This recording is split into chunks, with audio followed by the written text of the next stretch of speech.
The rain in Spain falls mainly down the drain.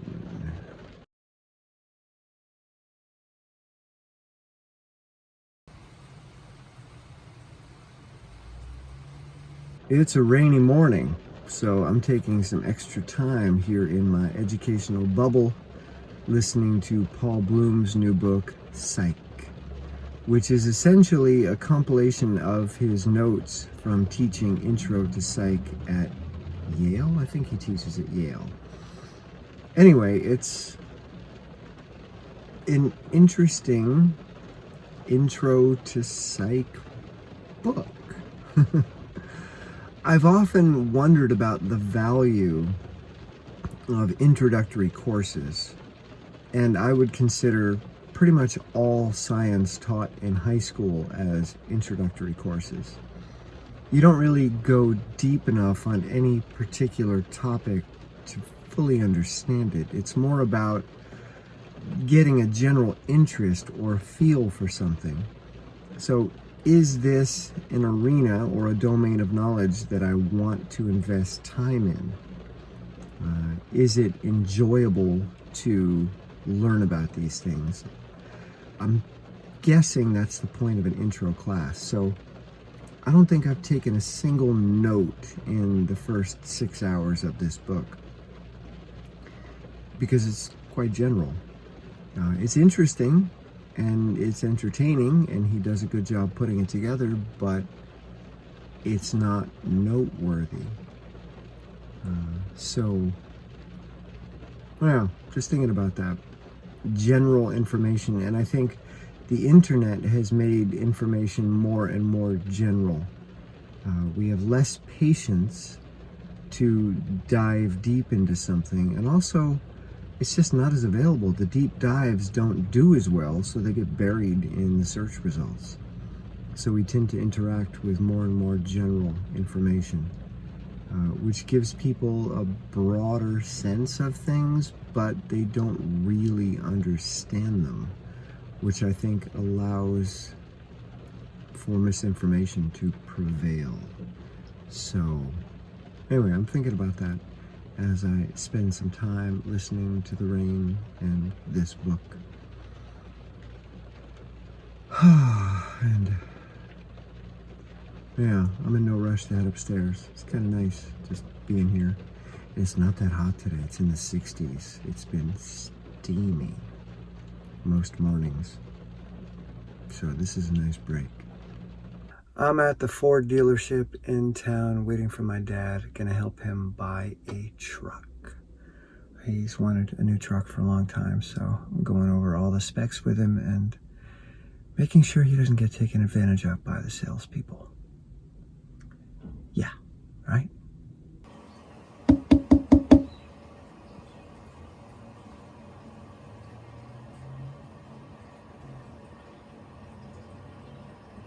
I spy with my little eye a tick embedded in my thigh. And I wasn't even doing any work outside today. I'll give you an idea of how small it is. They're so tiny. So I don't know how I got it, but there she blows, a little red, so it's been in there long enough to potentially give me something. Oh joy. With the bigger ticks, you can use what they call a tick twister. It's like a forked little plastic stick, really small. You put it on there and twist it around. But with the tiny ones, you're better off just putting some soap and a paper towel and rubbing it in circles, and they let go. Yeah, because this one's far too small for the tick twisters. The rain has finally broken, and there's a little bit of sun coming through, and I'm taking my time watching the glistening, green, glowing world outside and listening to Psych by Paul Bloom. Vermont got hammered. It's just hard to fathom how much rain we got. We've had over 7 inches of rain in July. We had over 7 inches of rain in June. Normally we get about 4 inches per month. But this past storm just wrecked a lot of mountain towns. So Vermont is a series of long ridges, and in the middle of the state, the Route 100 Valley, you've got mountains on either side, and when you get a big storm like this, the water collects right in the middle in the valley towns and just floods them out and tears up the roads, eats the bridges, and there's a lot of devastation right now in Londonderry and Ludlow. This happened in 2011, I think, Hurricane Irene, and then there was Hurricane or Superstorm Sandy. So we've had 3 storms now in the past, say 15 years, that they would categorize as a 1 in 1,000 year storm, but we've had 3 in 15 years. So clearly it's becoming more common. Bennington's okay. We're on the western flank of the Green Mountains, so we've got a big valley for the water to spread out in. But if you go over the ridge, there's not a lot of room for the water to spread out, so it just builds up in the valleys between the steep mountains. Anyway, a lot of suffering and tragedy in Vermont right now. Oatmeal with bananas, maple syrup, and protein powder. I call it Proats. My goal today was to get out and roller ski early this morning when it was still in the low 70s. Now it's in the high 80s and very humid.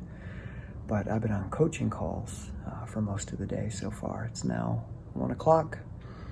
And rather than appointing myself to the position of the guy who roller skis no matter what, I'm currently pointing myself towards my socks. Oh, soccer socks. And I'm just going to put them on. And then I'm going to point myself towards my boots, point myself towards the door, point myself to the car, get my skis, my poles, and just keep pointing myself. I don't know how long or far or fast I will ski, doesn't matter. No expectations, no goals other than just to point myself towards the next gentle thing I can do, rather than appointing myself to the position of the guy who skis no matter what. Gonna do some filming on this hill. Starts out at about 12% and then goes into about a 7% climb, but it's a good grind. The goal today is to work on a aggressive upward arm position and a core engagement. Doing a pretty quick Kruger high tempo, bam, bam. We'll see how it goes. I tend to follow through too much. That's my habitual skiing from the 1980s, where we would follow all the way through and have our arms out like this, and we'd really bend over at the waist. Now, it's more of a whap, whap, whap, so you can recover faster and get up and on it. Bam! So I'm trying to get rid of my follow through. We'll see how it goes.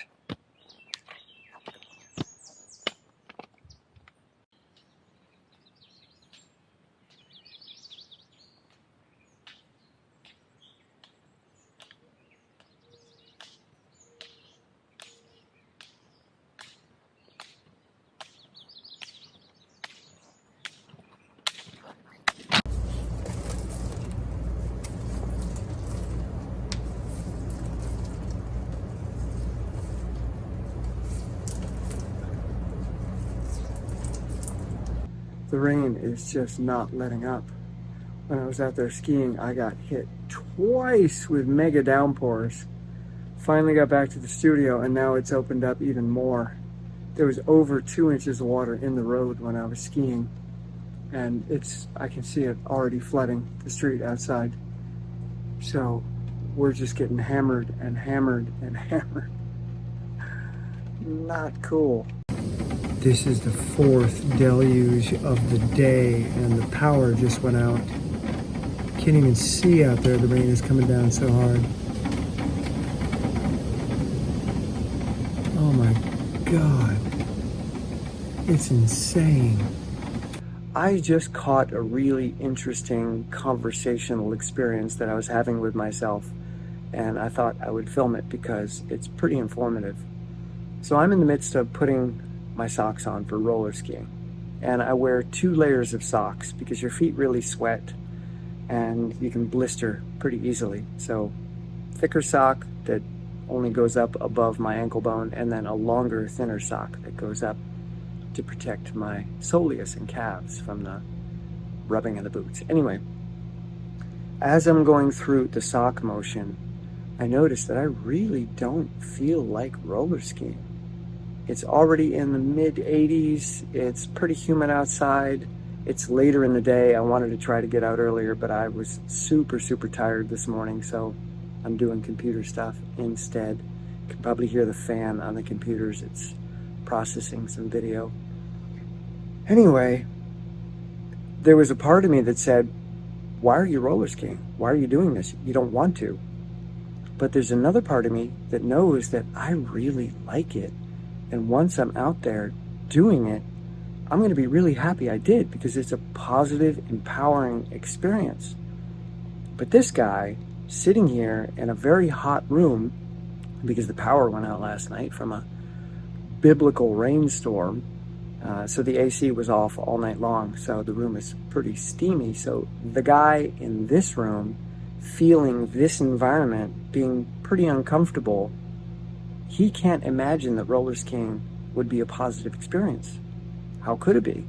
Like, if I'm here sitting and I don't feel good, well, then exerting myself in a hotter environment, well, that obviously is going to feel worse. But it's not. It's going to feel better. And I have hundreds of data points to prove that. But this guy doesn't have access to those data points. So I have to shift outside of Mr. Inertia, otherwise known as identity, and I have to move into what I know reflected in my Strava training data and the boards that I have over there, and just trying to dig up memories of experiences. What was it like roller skiing yesterday? Oh, there were 2 torrential downpours while I was skiing. How was that? It was fun. Wait a minute, it was fun? Yeah, it was fun. What was it like in between the rain? Hot, mid-80s. How was that? It was fine. You're moving fast enough to create a breeze. It was good. So any resistance I have right now isn't related to what my experience is going to be. It's a prediction error. So if I get outside in a few moments and I discover that I don't like skiing, I can stop. I'm not obligated to continue an activity that I'm really not enjoying. In fact, I will actively encourage myself to stop any activity that I don't enjoy. So, here's another example of me having practiced this type of thing for so long, and yet I still have to work with the inertia of identity every single day, throughout the day. It will probably never end, but that's okay.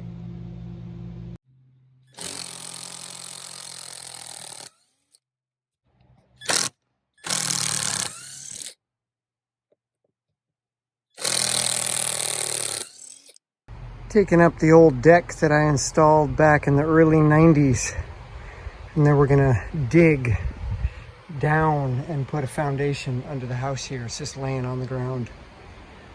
Again, this part of the house was a barn back in the 1800s, so they just put it on some stones under there, and it's starting to collapse. So, big summer job. This one mean looking storm.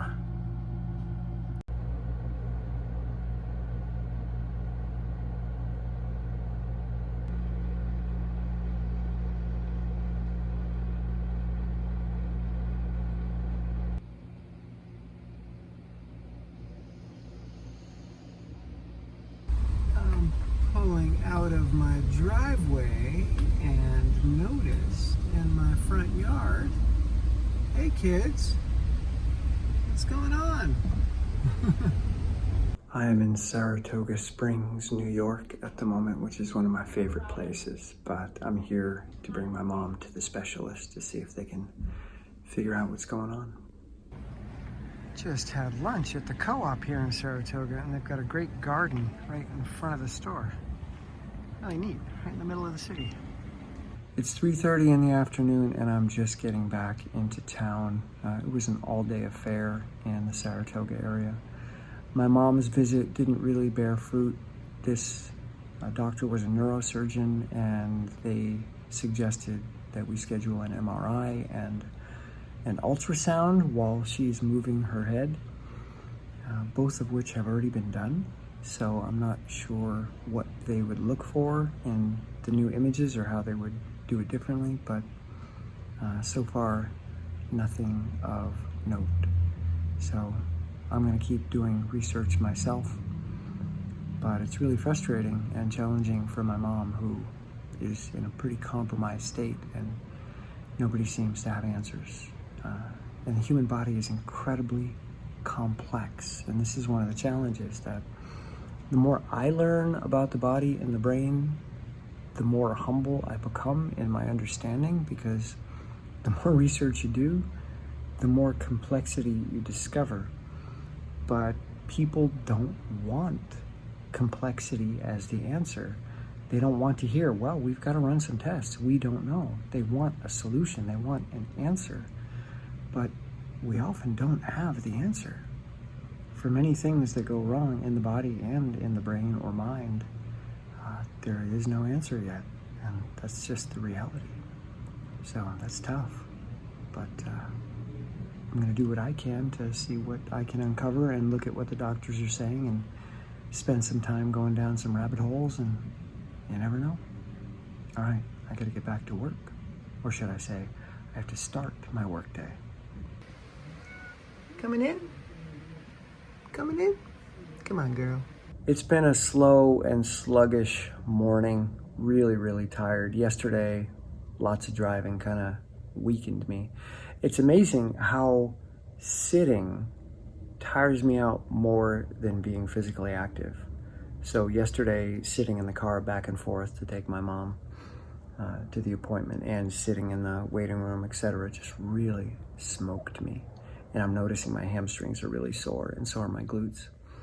Anyway, gonna do roller ski, try to pump some life into me, but it's already 80 degrees Fahrenheit and humid. We've got some thunderstorms rolling in again this afternoon. Every afternoon of late. Crazy how much rain we're getting. I finished up the book Psych this morning. Decided to sit here and just get it done.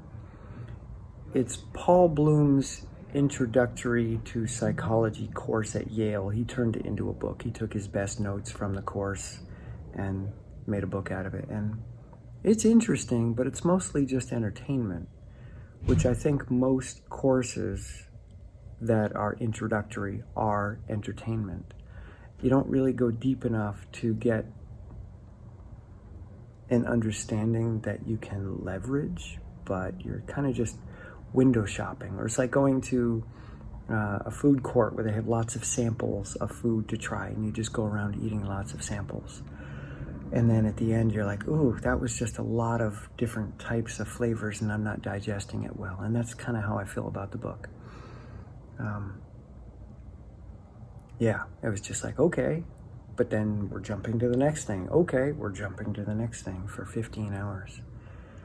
Somebody that wants to be entertained, and maybe someone that isn't yet interested in psychology, there may have been enough nuggets there to get them to want to dive deeper. The point of an introductory course, I imagine. But if you actually want to do anything with it. And it's interesting because he points out in this book that when he tells people he's a psychologist, most people equate that to a clinical psychologist or a therapist or psychiatrist, that you're someone that helps people with their mental challenges. But he's like, I'm a research psychologist. I'm not a clinical psychologist. I don't actually help people. I just do research. I'm not in the trenches helping people deal with their challenges. So if you're reading a book like this, you're not going to get anything that you can actually use to improve your life, but you're going to get some interesting tidbits. So speaking of tidbits, I'm gonna gently move myself towards the door, one tidbit at a time.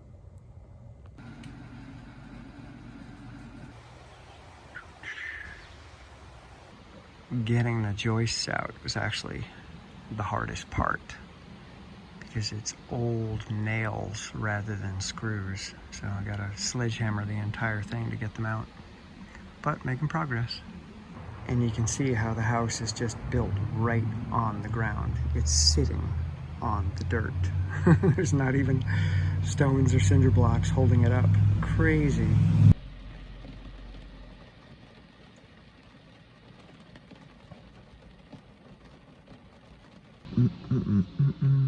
It's raining, it's pouring, I'm reading a book about boring. All of them are true. I'm sitting here in the rain, listening to Out of My Skull, something about the science of boredom, and watching the rain. We're going to have to rename the state of Vermont, which is a French contraction of Vermont, Green Mountain. I think we're going to have to call it Mouillet-Mont. Mouillet means wet in French. The Wet Mountain State. Yeah, this book, Out of My Skull, he's making a distinction between apathy and hedonia and boredom. Apathy meaning that you don't care and you're unmotivated, and hedonia, you don't have the ability to experience pleasure, often one of the symptoms of depression, and boredom, which is where you have energy, you have motivation, but you don't know what to do with it. So you have what he says are unused cognitive resources, which kind of eat away at you.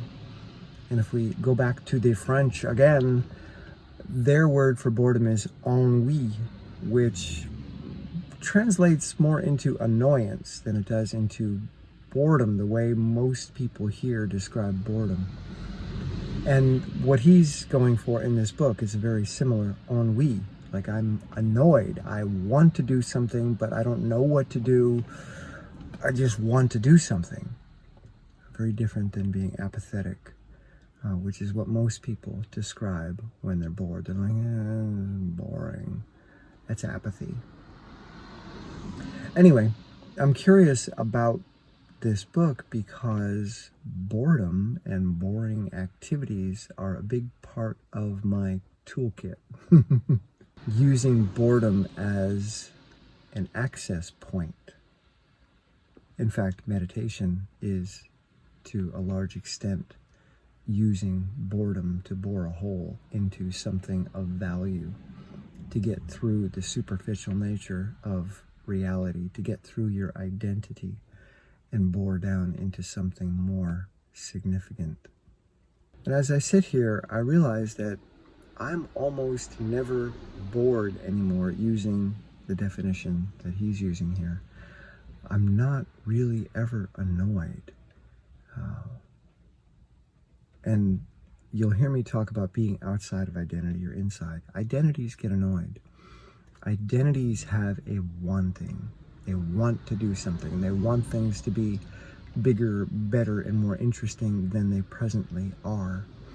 But outside of identity, you're more curious about the world. Like, there's a moment right here for me to explore, to do something with, to interface with. But identities are like, no, I do not accept this moment. I reject it, in fact. But yet I still want to do something, and the world isn't meeting my needs. The world is the problem.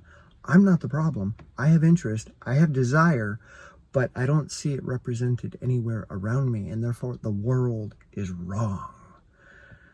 That's an identity, and that's the state of boredom. Annoyed that what is boiling in you is nowhere to be seen, so therefore you can't really put your finger on it. It's like the tip of the tongue phenomenon. I know it's there, I just can't say it, but I know it. And boredom is, I'd rather be doing something, just not this. I don't know what I want to do, but it's not this. So I It's a complete lack of curiosity and acceptance, something that identities are really, really good at. All right, I'm going to go to my studio now and not be bored, because, yeah, if you accept the moment, it's all good. Another week is in the books and on the boards, and it has been a wet and hot one. The rain has been relentless. We've had over 10 inches of rain so far in July, and we're just halfway into the month. So towns keep flooding, and they're predicting more rain to come. So I don't know what the future holds, but it's been a rough summer so far. Anyway, some pretty good training.